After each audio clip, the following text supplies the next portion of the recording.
आज हम क्लास 12 के केमिस्ट्री के फर्स्ट चैप्टर के बारे में पढ़ेंगे, जिसमें से आज पहला चैप्टर है ठोसों का वर्गीकरण यानी क्लासिफिकेशन ऑफ सॉलिड, यानी कि ठोसों का वर्गीकरण कैसे किया जाता है। आज उसके बारे में अध्ययन करेंगे। जैसे ठोस क्या होते हैं? घटक कणों की व्यवस्था, यानी घटक कणों की व्यवस्था जैसे हो लघु भी हो सकती है, दीर्घ परासी। लघु का मतलब छोटा होता है, दीर्घ का मतलब बड़ा होता है। के आधार पर ठोस पदार्थों को मुख्यतः दो वर्गों में बांटा जाता है, यानी उनके परासी का मतलब होता है आकृति, यानी उनके आकृतियों के आधार पर उनको दो वर्गों में बांटा जाता है। यानी ठोस कणों की व्यवस्था, यानी जैसे किसी कणों को यानी व्यवस्था दिया जाता है, इनके व्यवस्था के आधार पर इनको दो वर्गों में बांटा जाता है। देख लेते हैं। पहला, ठोस को दो वर्गों में बांटा जाता है। पहला क्रिस्टलीय ठोस यानी क्रिस्टलाइन सॉलिड, दूसरा अक्रिस्टलीय ठोस एम्फोरस सॉलिड। यानी पहला होता है क्रिस्टलीय ठोस, दूसरा होता है अक्रिस्टलीय ठोस। तो सबसे पहले पढ़ लेते हैं कि क्रिस्टलीय ठोस क्या होता है। क्रिस्टलीय ठोस के बारे में पढ़ते हैं। वह ठोस जिनमें अवयवी कण, यानी अवयवी कण जैसे उसको जो आकृति होती है अवयवी कणों से मिलकर बनी होती है। अवयवी कण कौन कौन से? अणु भी हो सकते हैं, परमाणु भी हो सकते हैं, आयन भी हो सकते हैं। यानी जो अवयवी कण होंगे वो आयन भी हो सकते हैं, अणु भी हो सकते हैं, परमाणु हो सकते हैं। इन तीनों से किसी से भी एक किसी की आकृति बन सकती है। एक निश्चित क्रम में व्यवस्थित रखते हैं, यानी जब एक उसको एक निश्चित क्रम में व्यवस्थित करते हैं तो वो एक आकृति देते हैं, उन्हीं को क्रिस्टलीय ठोस कहते हैं। जैसे समझ लेते हैं कि क्रिस्टलीय ठोस क्या होता है। जैसे मान लेते हैं ये हम पहले ब्लू के क्रिस्टल बना दिए, ये पास पास आपस में सटे होते हैं। फिर रेड का बना दिए, फिर हम इसको ब्लू का बना देते हैं। जब यानी इनकी आकृति एक निश्चित व्यवस्था है कि हम बना रहे हैं कि एक निश्चित व्यवस्था में इसको दे रहे हैं, यानी निश्चित व्यवस्था, यानी एक बता रहे हैं कि ये ब्लू के बाद फिर रेड आ रहा है, रेड के बाद कभी फिर ब्लू आ रहा है, ब्लू के बाद रेड आ रहा है। यानी एक निश्चित व्यवस्था में व्यवस्थित कर रहे हैं। या इसको समझ सकते हैं कि ये क्रिस्टल है, कोई एक क्रिस्टल जालक है, इसमें कुछ कण भरे हुए हैं, इसमें कुछ कण भरे हुए हैं। इसकी एक निश्चित है, जैसे हम मान लेते हैं ये प्लस है तो प्लस के बाद माइनस, माइनस के बाद प्लस, फिर माइनस, फिर प्लस, प्लस माइनस के बाद फिर माइनस आएगा, प्लस माइनस है तो फिर प्लस माइनस प्लस माइनस, ये प्लस हो जाएगा, ये फिर हो जाएगा माइनस, ये भी प्लस हो जाएगा, ये माइनस। यानी कि एक ऐसी आकृति होती है जिनके बाद प्लस के बाद माइनस, माइनस के बाद प्लस, प्लस के बाद माइनस, यानी एक निश्चित आकृति बनती है। यानी एक ढंग से रखने पर, यानी कणों को व्यवस्थित करने पर एक निश्चित आकृति देते हैं, उन्हीं को क्रिस्टलीय ठोस कहा जाता है। यानी इनको कणों को जैसे आयन हो सकते हैं, अणु हो सकते हैं, परमाणु हो सकते हैं, उनको एक निश्चित क्रम में रखने पर, एक निश्चित क्रम में रखेंगे तो उनको एक आकृति का निर्माण करते हैं, तो वही क्रिस्टलीय ठोस कहलाते हैं। क्रिस्टलीय ठोस में कई हो सकते हैं, जैसे आयन, ये हो गया जो प्लस माइनस जो है आयन है, इसको मान सकते हैं छोटे छोटे कण हैं तो ये अणु हो सकते हैं, और इससे छोटा कर देंगे तो परमाणु हो सकते हैं। यानी किसी भी प्रकार से एक व्यवस्थित क्रम में एक सही एक के बाद एक, जैसे गिनती में एक के बाद दो, दो के बाद तीन, जैसे आते रहते हैं, तीन के बाद चार, यानी इसको ढंग से एक व्यवस्थित करने पर एक निश्चित आकृति का निर्माण करते हैं, उसी को क्रिस्टलीय ठोस कहा जाता है। क्रिस्टलीय ठोस समझ लेते हैं। वही कि जो वह ठोस जिनमें अवयवी कण, अणु, परमाणु, आयन तीनों हो सकते हैं, कोई भी एक निश्चित क्रम में व्यवस्थित रखते हैं तो क्रिस्टलीय ठोस कहलाते हैं। एक निश्चित क्रम में व्यवस्थित करते हैं तो किसी एक आकृति का निर्माण करते हैं, उसी को क्रिस्टलीय ठोस कहते हैं। क्रिस्टलीय ठोसों में कणों का आकार दीर्घ परासी होता है, यानी जब एक व्यवस्थित क्रम में रखेंगे तो एक बड़ी आकृति का निर्माण करते जाएंगे। जैसे एक निश्चित आकृति में बनाते जाएंगे तो कोई दिक्कत का जब इसी में जब एक निश्चित आकृति दिए तो फिर इसमें ब्लू देते जाएंगे, ब्लू के बाद फिर रेड, रेड के बाद ब्लू। तो जैसे जैसे इसकी आकृति देते जाएंगे तो ये दीर्घ परासी यानी एक बड़ा आकृति बनाते हैं। तो वही क्रिस्टलीय ठोस के जो कण होते हैं वो दीर्घ परासी होते हैं तथा इनकी ज्यामितीय अभिविन्यास निश्चित होता है। यानी ज्यामितीय अभिविन्यास का मतलब कि जब इसमें इसको निश्चित क्रम में रखते हैं तो इनकी जो आकृति होती है एक निश्चित होती है, कि इसके एक निश्चित आकृति का निर्माण करते हैं।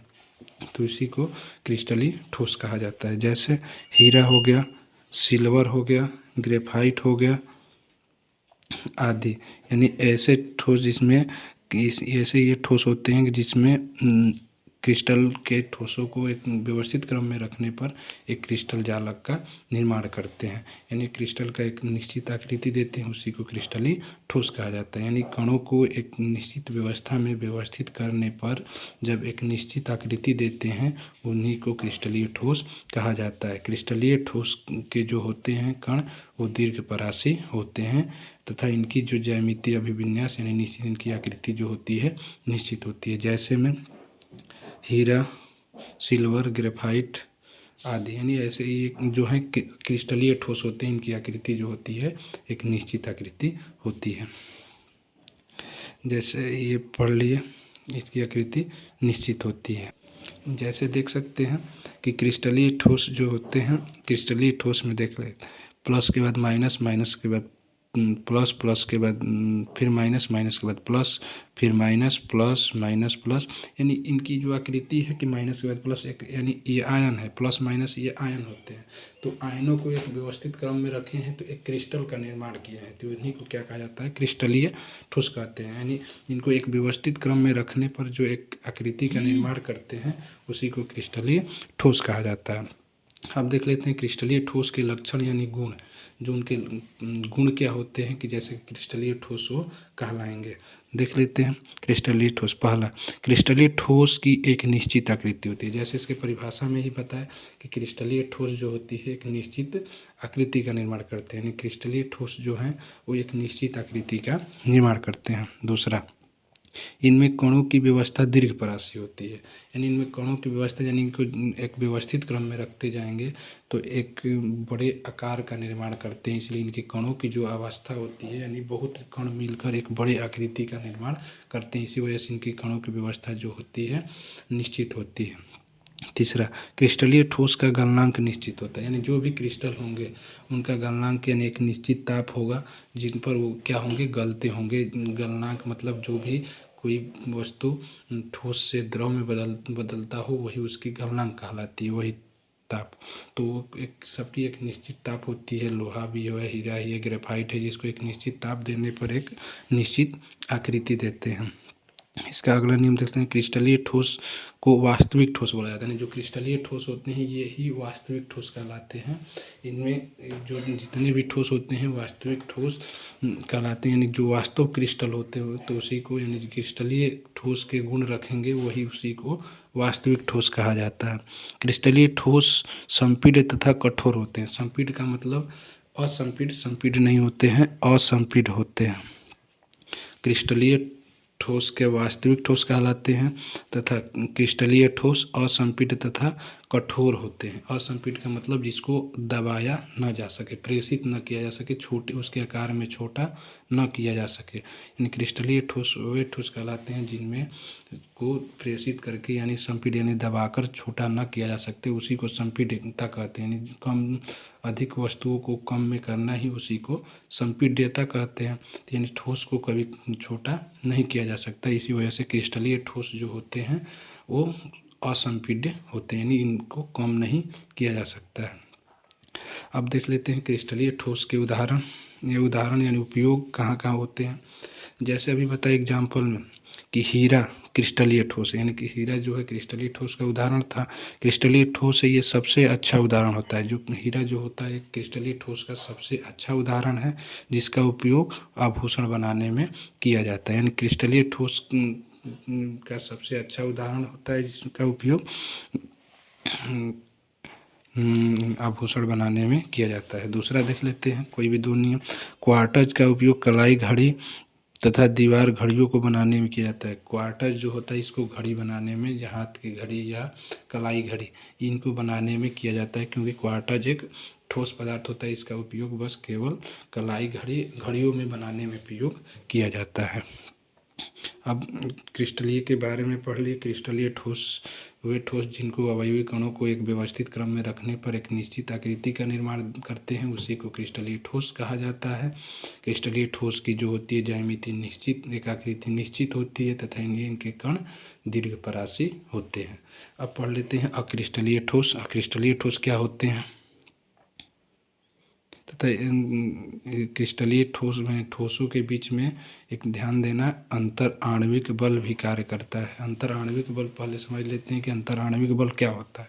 अंतर आणविक बल का मतलब होता है कि दो कणों के बीच, यानी दो कण होंगे, कोई भी दो कण होंगे, कोई भी दो कणों के बीच, जैसे देख लेते हैं दो कण हुए, दो कणों के बीच मान लेते हैं ये कण इनके जो जुड़ने का ये जुड़े हुए हैं एक दूसरे से, तो दो कणों के बीच में लगने वाले बल को ही अंतरा आणविक बल कहा जाता है। तो क्रिस्टलीय ठोस को इनके अंतरा आणविक बलों के आधार पर 4 वर्गों में बांटा जाता है, लेकिन उसको आगे पढ़ते हैं। पहले पढ़ लेते हैं क्रिस्टलीय अक्रिस्टलीय ठोस किसे कहते हैं, उसके बाद क्रिस्टलीय ठोस के वर्ग पढ़ेंगे। पर देख लेते हैं क्रिस्टलीय ठोस पढ़ लिए, अक्रिस्टलीय ठोस किसे कहते हैं। अब देखते हैं अक्रिस्टलीय ठोस। क्रिस्टलीय ठोस क्या होता है, वे ठोस जिनमें अवयवी कणों को कोई निश्चित एवं नियमित व्यवस्था नहीं होती है, अर्थात अवयवी कणों की लघु परासी व्यवस्था पाई जाती है, अक्रिस्टलीय ठोस कहलाते हैं। यानी एक अपने भाषा में कह सकते हैं कि वे ठोस जिनमें अवयवी कणों की कोई एक निश्चित व्यवस्था नहीं होती है, यानी प्लस के बाद फिर माइनस, माइनस के बाद फिर माइनस, फिर प्लस के बाद फिर प्लस, यानी प्लस के बाद फिर प्लस ही आ जाते हैं, तो यानी इनकी एक निश्चित व्यवस्था नहीं है। जैसे यहाँ पर रेड वाले कण है, इसके बाद जब इसमें ब्लू वाले दे देते हैं तो ब्लू के बाद इसमें फिर मान लेते हैं कि इसमें भी 2 रेड वाले आ गए, यानी इनकी एक निश्चित व्यवस्था नहीं है, यानी एक निश्चित व्यवस्था में क्रम में नहीं है। क्रिस्टलीय में था कि एक ब्लू हो गया तो फिर रेड, रेड के बाद फिर ब्लू, तो यानी इनकी एक निश्चित व्यवस्था नहीं होती है, यानी इनकी कणों की जो निश्चित व्यवस्था नहीं होती है, इन्हीं व्यवस्था यानी तो जब निश्चित व्यवस्था नहीं होगी तो इनके बीच में, जैसे अपने में समझ सकते हैं, तो इनके बीच में एक निश्चित यानी छोटी आकृति का निर्माण किया जाता है। लघु का मतलब छोटा, तो इनकी आकृति जो होती है अनिश्चित होती है, उन्हीं को अक्रिस्टलीय ठोस कहा जाता है। जैसे इसी को देख लेते हैं, जैसे ये पहले समझ लेते हैं बेंजीन का स्ट्रक्चर है, इसमें फिर देखते हैं कि फिर इस तरह का एक स्ट्रक्चर हो गया, इसमें फिर देखें फिर बेंजीन का स्ट्रक्चर हो गया, फिर इसमें देखें फिर बेंजीन, इसमें फिर 4-5 बंद हो गया, फिर इसमें 3 ही बंद हो गया, यानी ऐसे जो होते हैं इनकी आकृति निश्चित, मतलब इनकी कोई भी कण आकर इसमें जुड़ जाता है, तो इन जब कोई भी कण आकर जुड़ जाएगा तो उनकी एक निश्चित व्यवस्था नहीं होती है, उसी को क्रिस्टलीय ठोस कहा जाता है। जैसे समझ सकते हो कि जब किसी दो लोगों के बीच में अगर होती है, अगर फ्रेंडशिप रहती है तो उनके बीच में दो उनके जो फ्रेंडशिप होती है उनके दोनों के बीच में जो एक निश्चित बाउंडेड होता है कि इनके बीच में दोनों लोगों में अच्छा रिलेशन बना हुआ है। अगर उसमें कोई तीसरा अनजान व्यक्ति आ जाता है तो वही उसकी निश्चित मतलब कोई भी सीमा नहीं रहती है। तो ठीक उसी प्रकार ये क्रिस्टलीय ठोस है, यानी कि जब इनके कणों को व्यवस्थित क्रम में नहीं रखा जाए तो कभी यहाँ से रेड हुए तो रेड वाले फिर यहाँ आ गए, फिर रेड वाले कि फिर यहाँ पर आ गए, फिर इसमें 2 ब्लू वाले आ गए, तो यानी इनकी एक निश्चित व्यवस्था नहीं है। तो निश्चित व्यवस्था न होने के कारण उनकी जो होती है एक छोटी आकृति बनती है, इनकी आकृति निश्चित नहीं होती है, उन्हीं को क्रिस्टलीय ठोस कहा जाता है। यानी वे ठोस जिनके अवयवी कणों की एक निश्चित व्यवस्था नहीं होती है उसी को अक्रिस्टलीय ठोस कहलाते हैं। अक्रिस्टलीय ठोस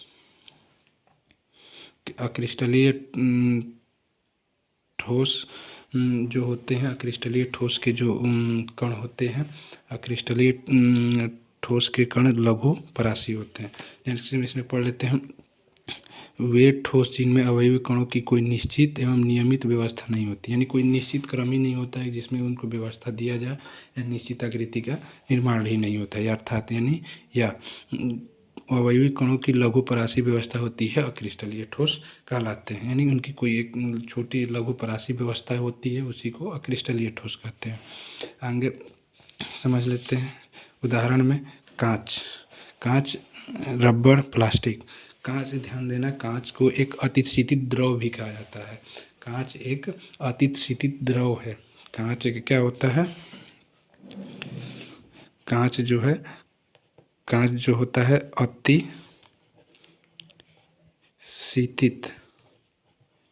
शीतित, कांच जो है अतिशीतित द्रव भी कहा जाता है, क्योंकि कांच जो होता है अतिशीतित द्रव क्यों इसलिए कहा जाता है कि जब कांच को अधिक दिनों तक यानी किसी मकान में लगा दिया जाए, उसको 20 वर्ष 40 वर्ष बाद देखा जाए तो उसके कण जो होंगे, ऊपर के कण नीचे आकर इकट्ठा हो जाते हैं, ऊपर पतला तथा नीचे मोटा हो जाता है। इसीलिए कण को कहा जाता है कि जो कांच होता है अतिशीतित द्रव है, क्योंकि उनके कण जो होते हैं कुछ समय बाद एक तरफ से दूसरे तरफ आ जाते हैं, इसलिए उनको अतिशीतित द्रव कहा जाता है। यानी कांच जो होता है अतिशीतित द्रव होता है। इनके लक्षण देख लेते हैं, अक्रिस्टलीय ठोस के लक्षण। इनके लक्षण यानी गुण, अक्रिस्टलीय ठोस के भी कुछ लक्षण होंगे, इनके गुण भी होंगे। अक्रिस्टलीय ठोस की कोई एक निश्चित आकृति नहीं होती है, यानी बताया कि क्रिस्टलीय का निश्चित आकृति होता है, जबकि अक्रिस्टलीय का एक अनिश्चित आकृति होती है। इनमें कणों की व्यवस्था लघु परासी होती है। इनमें जो कण होते हैं उनकी जो व्यवस्था होती है लघु परासी होती है। अक्रिस्टलीय ठोसों का गलनांक अनिश्चित होता है, यानी अक्रिस्टलीय ठोस जैसे लोहा है, लोहा में कोई दूसरा पदार्थ मिल जाएगा तो लोहा का गलनांक मान लेते हैं 1500 डिग्री सेल्सियस होता है, तो उसमें कोई अशुद्धि मिला दिया जाएगा तो क्या पता उसमें कम ही डिग्री सेल्सियस पर गल जाए या ज़्यादा डिग्री सेल्सियस पर वो द्रव में बदले। यानी उनकी जो अवस्था होती है वो अक्रिस्टलीय ठोस की जो इनकी गलनांक कोई निश्चित नहीं है कि कितने पर वो द्रव अवस्था में बदलते हैं, यानी इनकी गलनांक जो होती है अनिश्चित होती है। चौथा, अक्रिस्टलीय ठोस को अतिशीतित द्रव, जैसे हम कांच को बताएं कि कांच एक अतिशीतित द्रव है, यानी कांच अतिशीतित द्रव या छद्म ठोस के नाम से भी जाना जाता है, यानी अक्रिस्टलीय ठोस को छद्म ठोस भी कहा जाता है। अक्रिस्टलीय ठोस का उपयोग देख लेते हैं। अक्रिस्टलीय ठोस का उपयोग, रबड़ एक अक्रिस्टलीय ठोस है। रबड़ एक अक्रिस्टलीय ठोस है जिनका उपयोग टायर, ट्यूब, जूते के साल, खिलौने आदि बनाने में किया जाता है। रबड़ जो होता है एक क्रिस्टलीय ठोस होता है, इनका उपयोग टायर, ट्यूब, जूते आदि बनाने में प्रयोग किया जाता है। और देख लेते हैं कांच भी एक घरेलू उपकरण, प्रयोगशाला के उपकरण, सजावटी जो होती है उस उनके लेंस बनाने में किया जाता है। जो शीशा होता है उनका भी घरेलू कोई भी वस्तु बनाने में, यानी कोई प्रयोगशाला में परखनली बनाने में आदि में उनका प्रयोग किया जाता है, क्योंकि कांच जो है अक्रिस्टलीय ठोस होता है। तो आज हम पढ़े कि क्रिस्टलीय ठोस यानी ठोसों को दो वर्गों में बांटा जाता है, क्रिस्टलीय ठोस, अक्रिस्टलीय ठोस। क्रिस्टलीय ठोस को बोले कि वे कण यानी जिनमें कणों की व्यवस्था को दी जाए, यानी अवयवी कण को व्यवस्थित किया जाए तो एक निश्चित आकृति देते हैं, उसको क्रिस्टलीय ठोस कहते हैं। क्रिस्टलीय का बताया कि इनको कणों की व्यवस्था जो होती है अनिश्चित होती है, यानी इनको कोई निश्चित आकृति का निर्माण नहीं करते हैं, वही अक्रिस्टलीय ठोस कहलाते हैं। तो अगले नेक्स्ट वीडियो में पढ़ेंगे कि क्रिस्टलीय ठोस को उनके अंतर आणविक बलों के आधार पर 4 वर्गों में बांटा जाता है। वो कौन कौन से हैं वो अगले नेक्स्ट वीडियो में पढ़ेंगे। तब तक के लिए थैंक यू।